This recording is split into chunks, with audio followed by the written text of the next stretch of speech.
an X-ray detector looking at the samples in the counter as well as the neutron system. In this location, we might have gotten more results with a tritium sniffer.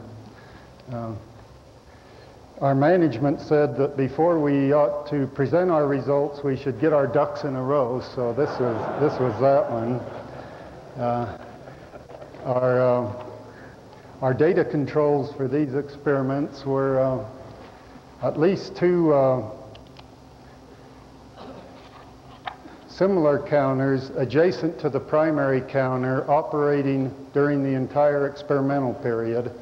That gives us a feel as to what the environment was doing. We had a dummy cylinder that was run through the same cycling as the active cylinder intermittently with the active cylinders, environmental chamber test, and also our counters had been operating for more than a month looking at the electrolysis experiments with none of the burst effects that I'll describe shortly. For the gas phase experiments, this is the diagram of our sample. We would fill the sample with approximately 100 grams of titanium metal in different forms. In some cases, palladium was mixed with the titanium. Then the material was outgassed and then backfilled with 40 atmospheres of deuterium gas. We would see no neutrons until we put the system through an experimental sequence. The sequence was to load the deuterium in a separate building, seal the bottle, take the bottle to the laboratory, and put it in a liquid nitrogen bath. After about 10 to 30 minutes, the cylinder had come to liquid nitrogen temperature. Then we remove it from the bath and put it in the neutron detector and let it warm up. Because of the mass of metal in the cylinder, mainly the cylinder itself, it takes about 2 to 3 hours to reach room temperature. During this same period, we would have a control cylinder in an adjacent detector watching the backgrounds. Also, the control cylinder went through the liquid nitrogen sequence in the primary detector, alternatively with our main sample cylinder. This is a graph of the warming up temperature curve of time versus warming up. It's coming from liquid nitrogen temperature. The plateau here is when we reach 0 degrees C, and it flattens out for about 20 minutes as the frost leaves the bottle, the heat of transformation, and then continues to warm up. Now I'm going to talk about the results. The first results I'll talk about are burst events, what I've called time correlation events.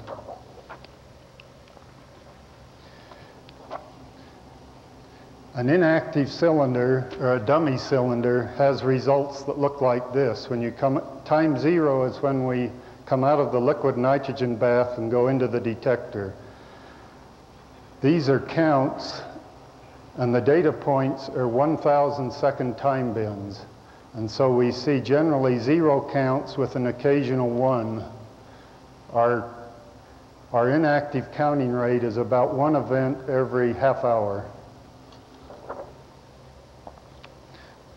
On cylinders where we've seen neutron yield, this is a typical profile. Coming out of the liquid nitrogen bath, we'll get substantial bursts of counts.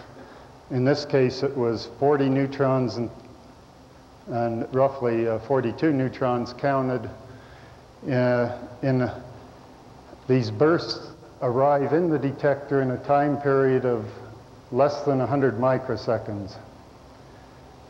So when you see 40 counts, since the detector is 34% efficient, that represents several hundred neutrons being born within a very short time period. Then we return to the baseline again. The next slide shows the first active cylinder we ran was April 28, and it had two of these burst events. You might also note that it was cycle 3 and 4, so we had to work on going through the cycle several times before we saw the events. In the right-hand side are the data from a dummy cylinder that was alternated with the active cylinder at the same time. In other words, when the one counter was in the liquid nitrogen bath, the dummy's in the detector, and then they reverse, and that was repeated alternatively during the experiment.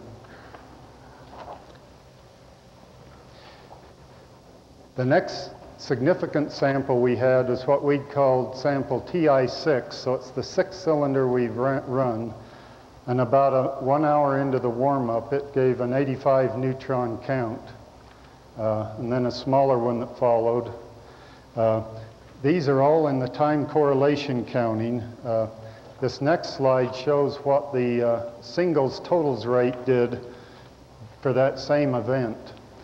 So the dotted line is the background baseline from the dummy, and the cylinder gave a significant bump at this 1 hour into the warm-up, and then returned to baseline.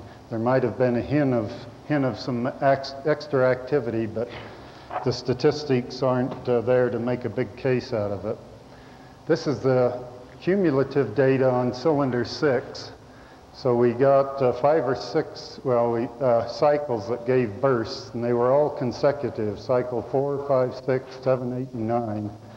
You might note that the bursts are all coming here at a little less than 1 hour into the warm-up period. And the next slide shows the time distribution of the bursting that we'd seen on the first 2 cylinders that were putting out bursts. So this is the time interval after removing from liquid nitrogen and the frequency of the bursting events. So you can see in the 3rd 1,000-second interval is the most probable time to get a burst. That helped us in trying to isolate and reproduce this effect. I've blown up the temperature curve again to see where we are in temperature when this effect happens. And this dotted line is the centroid of that frequency distribution that I just showed you. So our most probable temperature for seeing something was approximately minus 30 degrees C. This means that the material is probably going through a phase change of sorts at that temperature, causing this effect.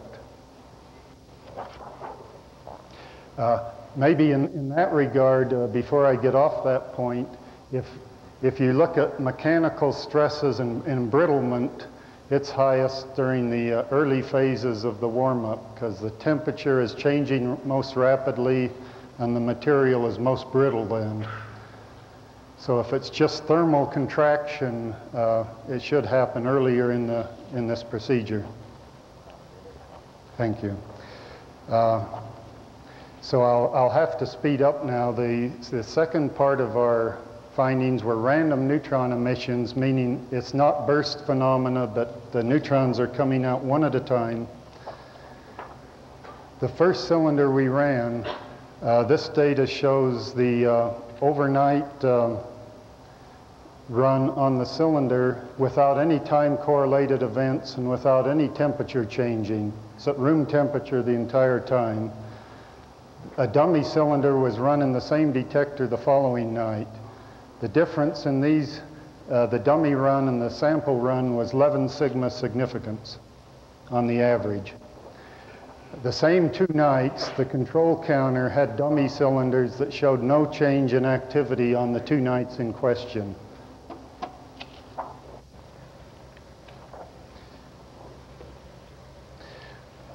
We also on the following day took that same cylinder and alternated it between systems 3 and 4 with the dummy, with 2 round trips of the dummy in systems 3 and 4 alternatively, and the cumulative significance of that was 4.3 sigma, that the active cylinder was putting out neutrons. On cylinder 3, we see a a random yield peaking at about 2 to 3 hours into the warm-up with no coincident bursts.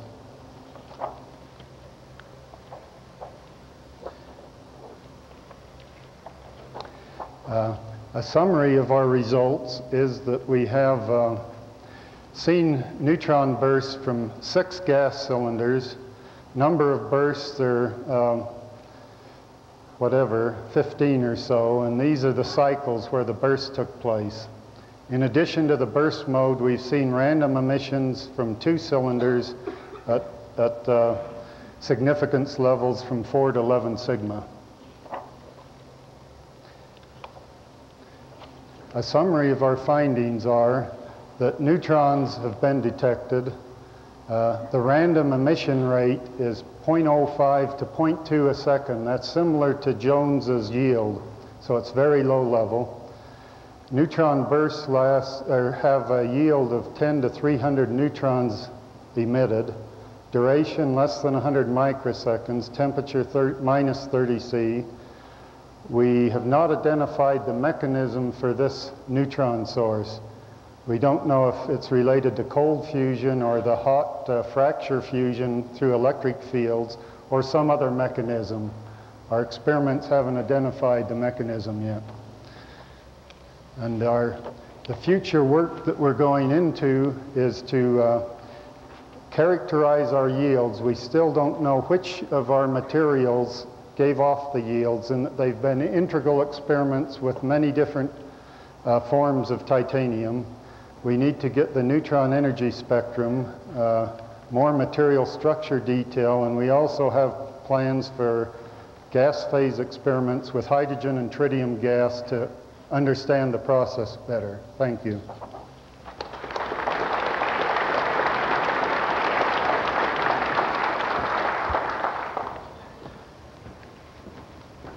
Time to discuss these 3 papers as a group. The first hand I saw was right here. If we could have our 3 speakers available here handy, I think it would help. You're getting the microphone? Would you stand up? Let's see, I indicated you and the, who was it there? Hey, not me. Moshe, would you please stand up? Let's get Moshe up. I think I'm the first one. Oh, excuse me. Moshe will be next. Thank you. All right, Ed Cecil, Colorado Mines. On Steve Jones's comment on the ratio between the DDPT, DDN helium-3, there have been 2 excellent measurements of these processes in the last few years, one at Los Alamos, one at Munster. The Los Alamos one went down around 20 kilovolts, Munster one went down to around 6 kilovolts. Both of them show that the ratio between those 2 processes is changing. It's a function of energy favoring the PT. And this is expected on the basis of a deuteron polarization model, the Oppenheimer-Phillips effect. And I have not seen any theoretical estimates to extend this to very, very low energies, but the effect is definitely there in the DD system, and it's there in the D lithium-6 system that we measured also recently. Okay, can you explain, 2 questions. Can you explain 6, 8 orders of magnitude difference in branching ratio that way? If the effect takes off astronomically at very low energies. This is at again at kilovolt energies. I see. But the kilovolt energies, mind you, the measurements with muon catalyzed fusion have an equivalent energy in this small box formed by the muonic molecule of about 250 electron volts. Mm-hmm. And the branching ratio is 58% and helium-3. It's in a P-wave state. Is that very? There's a lot of complications here, but the energy is low in the muonic molecule. Okay. We should leave the question open, I suppose, until it's experimentally resolved. Go to Dr. Guy, and after Dr. Guy will be Steve Coonan. Here's the mic. Before I ask my question for the gentleman from Bologna, Steve, can you just clarify? In your paper, you quote a fusion rate of 10 to the minus 23. Yes. In fact, you quote it as the lower limit. Is this You said if it's a surface effect, it will be larger. Yeah. Are you now retracting this? Is the fusion rate now different? No, the 10 to the minus 23 was calculated, and we specifically say for run 6. Run 6, which you now tell us not to compare this, but to take the average. I'm just saying, to be fair, you should look at the average, which is a factor of about 10 lower. So the fusion rate now is 10 to the minus 24, not as coded in the paper. It's in the paper also. The average rate is in the paper. But I think you can quote with 10 to the minus 23 if you want, but understanding that's the maximum. Say, this is comparing with the maximum. I would suggest you compare with the average, Moshe. Which would make your results 10 to the minus 24 is now the coded rate for fusion that we should look on. Thank you. Okay, now concerning the experiment in Bologna. The neutrons rate in tunnels have been measured. It's basically something of the order 1 a day. The cut that you showed that shows the neutron peak correspond to something of the order, it was very hard to find out, of 100 counts per hour. Something of that order. It's about a factor of 1,000 from what should be the neutron. So you're looking basically at gamma rays. Now, what it seems to be that when you increase the cut on the gamma ray, the effect have disappeared. That's what you've shown us in one of these. It would seem to be exactly the opposite should occur. As you go away from the gamma ray region into the neutron region in your pulse-shape discrimination, you should reduce the background from the gamma ray, and you should increase the peak which corresponds to the neutron. Isn't that something that you should worry about? And isn't that telling you that A, you are looking in your system on basically gamma rays, which are in the tail of the pulse-shape discrimination, and in fact, your effect is effect which arise from gamma rays? First of all, you should see it in the dummy, but you don't, but in the remote counter. May I show the transparency again? How does this work? Sorry. Could you just use the handheld? Sure. Okay. The point which you were underlining is exactly the following. When you are at a tail cut in such a way that you are dipped into gamma rays, you don't see an effect. It is when you increase your cut that you begin to see an effect which we attribute to neutrons. And of course, this is the integral, if you like, of all further cuts which you get on. Let me understand, going to the right, yes, when the effect disappears. No, here you are cutting within neutrons already, and so if you go on increasing your cut, you will see less events. No, okay? No, what I'm trying to tell you is because your rate are so high, 100 counts per second, this is not the rate that you should expect for neutron in a tunnel. No. Then that means that you're actually cutting still within the tail of the gamma ray. Yes, this is absolutely true. But to understand the point, you should take into account our previous transparency where the backgrounds were presented. At the highest cut, which is 560, we get a count per hour of 10 counts per hour background, okay, without cells. This is compatible both with the neutron background, which was measured previously under the Gran-Sasso level, and with a gamma contamination, which is due to the fact that since you have, as you say, a very huge gamma radioactivity, the distribution of that one will unavoidably fall on the small effect of your neutrons. What you are saying, that is that you are seeing a superimposing effect, is taken into account by the fact that we subtract the background measured before and after. So what you are inclined to think is that we are seeing only gammas. If they were only gammas, we should get exactly the same effect as here. That is, subtracting the runs when we have cells around and runs, background runs before and after, we will get no effect.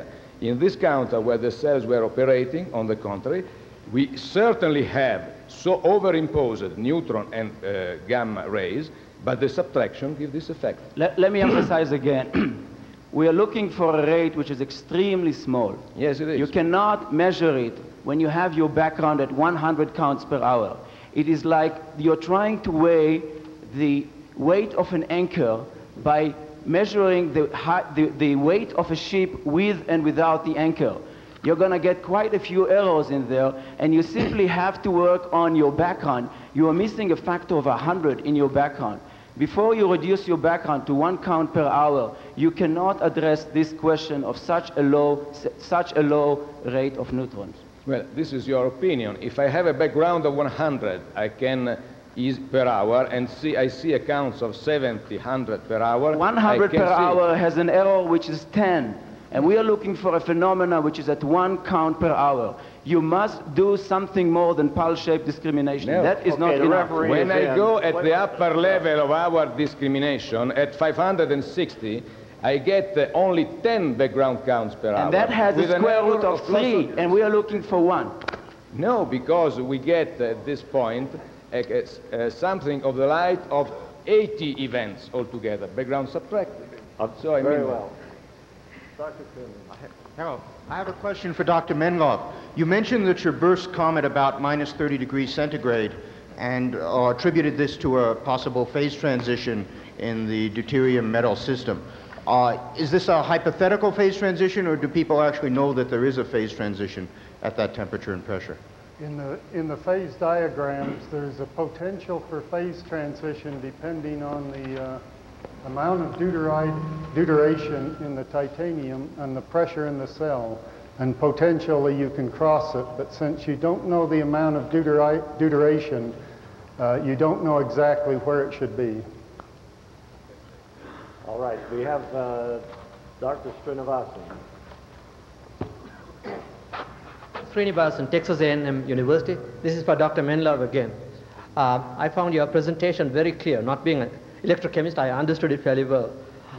What I would really, not being a nuclear physicist, what I would like to ask you is this, that you do your repeated cycles with your samples. Does it mean that you go through your temperature cycle going from the liquid nitrogen temperature upwards when you do your measurement for neutron counting? Yes, we pull the cylinder out of liquid nitrogen, and it's at liquid nitrogen temperature, and then it warms up in the detector to room temperature.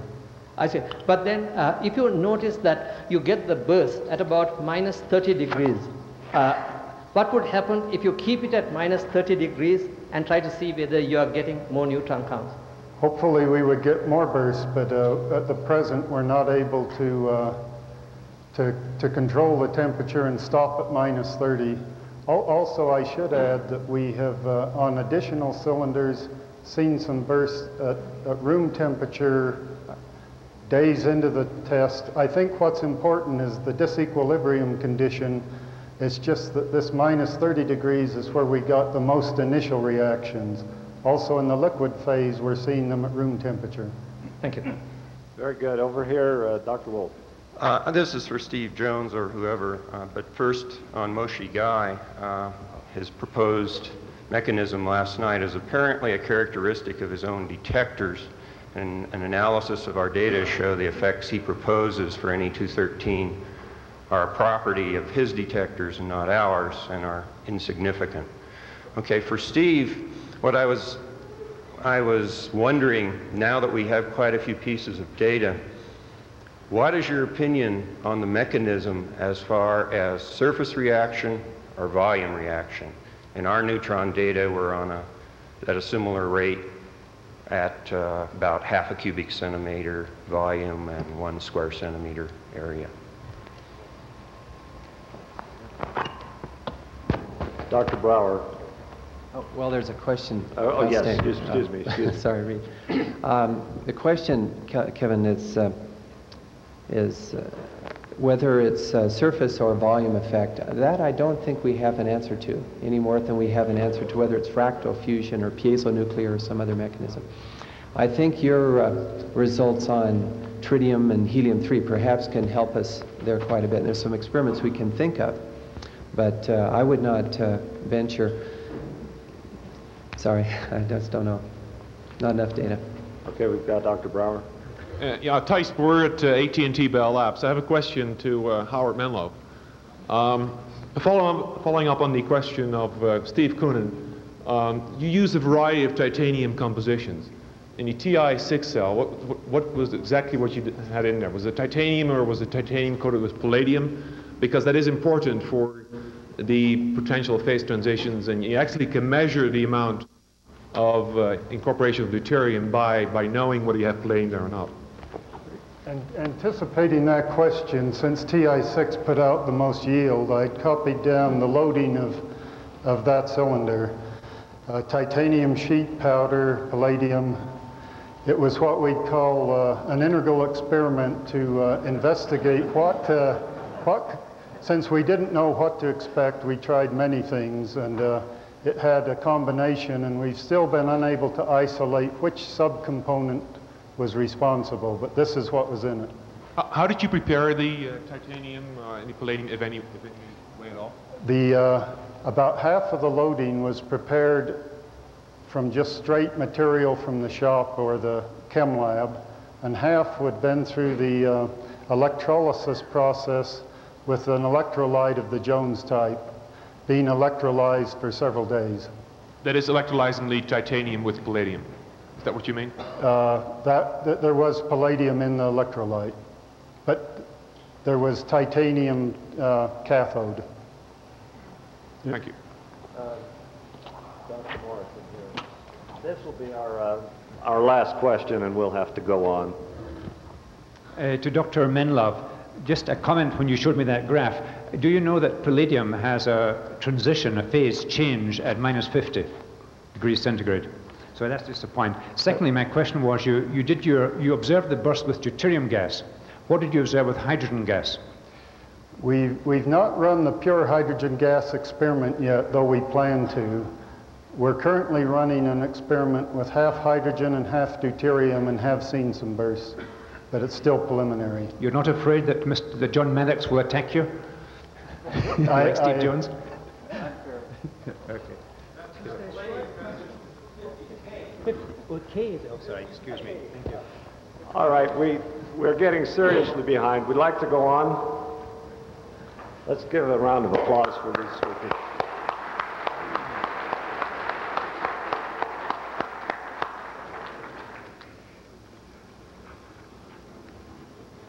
Our next paper is from Frascati, and the title of the paper is Neutron Emission from a Titanium Deuterium System. This is an invited talk, and the authors are A. Danino, A. Fratolillo, G. Lola Batista, L. Martinez, M. Martoni, L. Mori, S. Poda, and F. Scaramuzzi. And Dr. Scaramuzzi will be our speaker.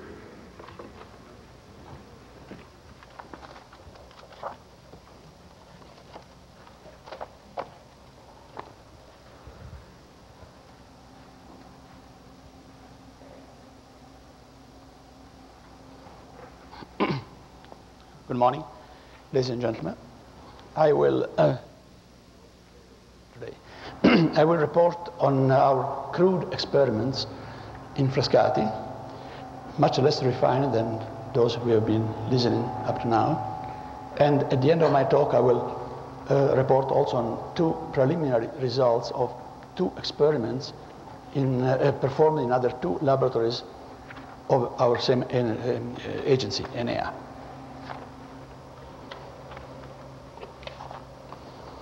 Well, at the end of March, we heard about the results of Fleischmann and Pons and by Jones.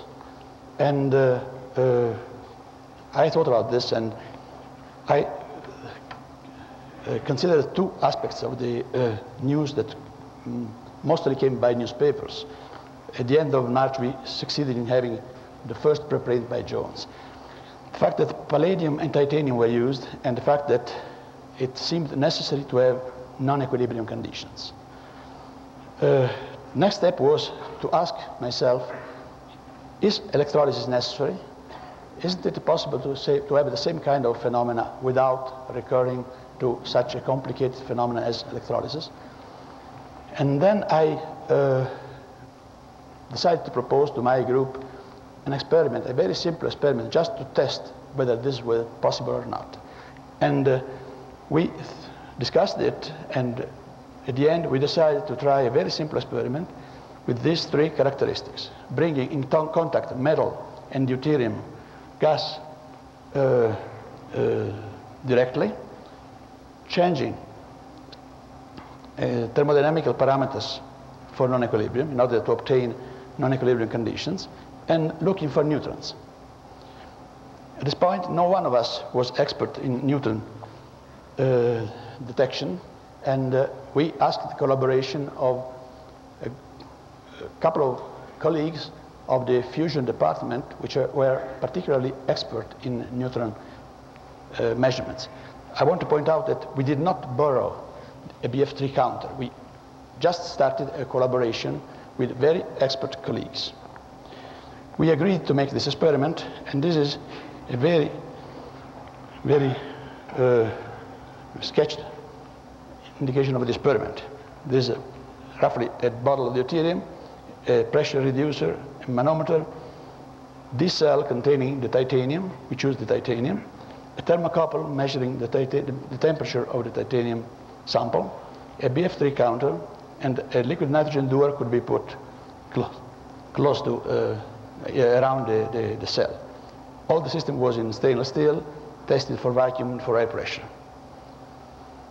The BF3 counter was a particularly rugged counter. It had been prepared for being used in a tokamak environment. So it was prepared to support strong electromagnetic fields, shocks, and ultrasonics and sonics.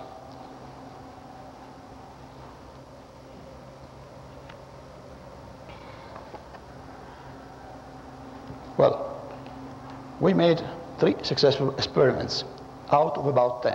And I want to point out this. We don't succeed every time to have good results. And in my opinion, this is a feature that has to be considered. And I will come back to this later. We used 100 grams of titanium shavings. We prepared them ourselves in our shop, just working with a lathe on a bar. In the first experiment, we put deuterium in contact with the titanium at room temperature at increasing pressures, up to 50 bar, for about 1.5 hours. And while we did this, we were checking that temperature did not substantially increase. We wanted to check that there was no strong absorption of deuterium from the titanium, and we could witness this. If there was an absorption, it was very, very small. Then we cooled down the system, the cell, to liquid nitrogen temperature, and then since no neutrons had appeared up to then, we left it go by itself while the nitrogen evaporated, the liquid level was going down, and so the temperature of the cell was increasing in the presence of big gradients.